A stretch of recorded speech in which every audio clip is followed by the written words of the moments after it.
اعوذ باللہ من الشیطان الرجیم بسم اللہ الرحمن الرحیم۔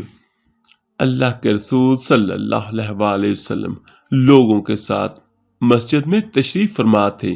اس وقت ایک شخص مسجد میں آیا، اس نے نماز پڑھی اور یہ دعا کی، اے اللہ میری مغفرت کر دے اور مجھ پر رحم فرما۔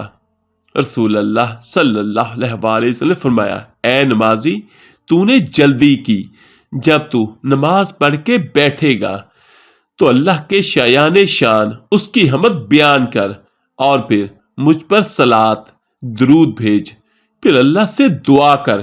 کہتے ہیں اس کے بعد پھر ایک اور شخص نے نماز پڑھی، اس نے اللہ کی حمد بیان کی اور نبی اکرم صلی اللہ علیہ وسلم پر درود بھیجا، تو نبی اکرم صلی اللہ علیہ وسلم نے فرمایا، اے نمازی دعا کر، تیری دعا قبول کی جائے گی۔ سبحان اللہ۔ اور یہ حدیث ترمذی کی ہے 3476۔ حذیلہ بن عبید رضی اللہ تعالیٰ عنہ کہتے ہیں، نبی اکرم صلی اللہ علیہ وسلم نے ایک شخص کو نماز کے اندر دعا کرتے ہوئے سنا۔ اس نے نبی اکرم صلی اللہ علیہ وسلم پر صلات درود نہ بھیجا۔ نبی اکرم صلی اللہ علیہ وسلم نے فرمایا، اس نے جلدی کی۔ پھر آپ صلی اللہ علیہ وسلم نے اسے بلایا اور اس سے اور اس کے علاوہ دوسروں کو خطاب کر کے فرمایا، جب تم میں سے کوئی بھی نماز پڑھ چکے تو اسے چاہیے کہ وہ پہلے اللہ پاک کی حمد و ثنا بیان کرے، پھر نبی کریم صلی اللہ علیہ وسلم پر صلات درود بھیجے، پھر اس کے بعد جو وہ چاہے دعا مانگے۔ امام ترمذی رحمۃ اللہ کہتے ہیں یہ حدیث حسن صحیح ہے۔ ترمذی کی حدیث نمبر 3477۔ اسما بنت یزید سے روایت ہے، نبی اکرم صلی اللہ علیہ وسلم نے فرمایا، اللہ کا اسم اعظم ان دو آیتوں میں ہے۔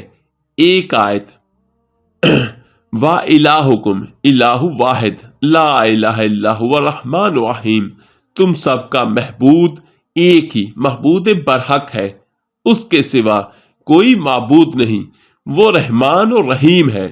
البقرہ آیت نمبر 163۔ اور دوسری آیت آل عمران کی شروع کی آیت الف لام میم اللہ لا الہ الا هو الحی القیوم ہے۔ الف لام میم، اللہ تعالیٰ وہ ہے جس کے سوا کوئی معبود برحق نہیں، جو حی زندہ اور قیوم سب کا نگہبان ہے۔ سنن ترمذی حدیث نمبر 3478۔ حضرت ابو ہریرہ رضی اللہ تعالیٰ عنہ کہتے ہیں، رسول اللہ صلی اللہ علیہ وسلم نے فرمایا، تم اللہ سے دعا مانگو اور اس یقین کے ساتھ مانگو کہ تمہاری دعا ضرور قبول ہوگی، اور اچھی طرح جان لو کہ اللہ تعالیٰ بے پرواہی اور بے توجہی سے مانگی ہوئی غفلت اور لہو و لہب میں مبتلا دل کی دعا قبول نہیں کرتا۔ سنن ترمذی حدیث نمبر 3479۔ اور آخر میں دعا ہے، اللہ پاک آپ کو اور مجھے ہم سب کو یقین عطا فرمائے اور ہمیں مایوسی سے نجات دے، اور ہم سب کی دعاؤں کو اپنی بارگاہ رب العزت ضرور قبول فرمائے۔ آمین ثم آمین۔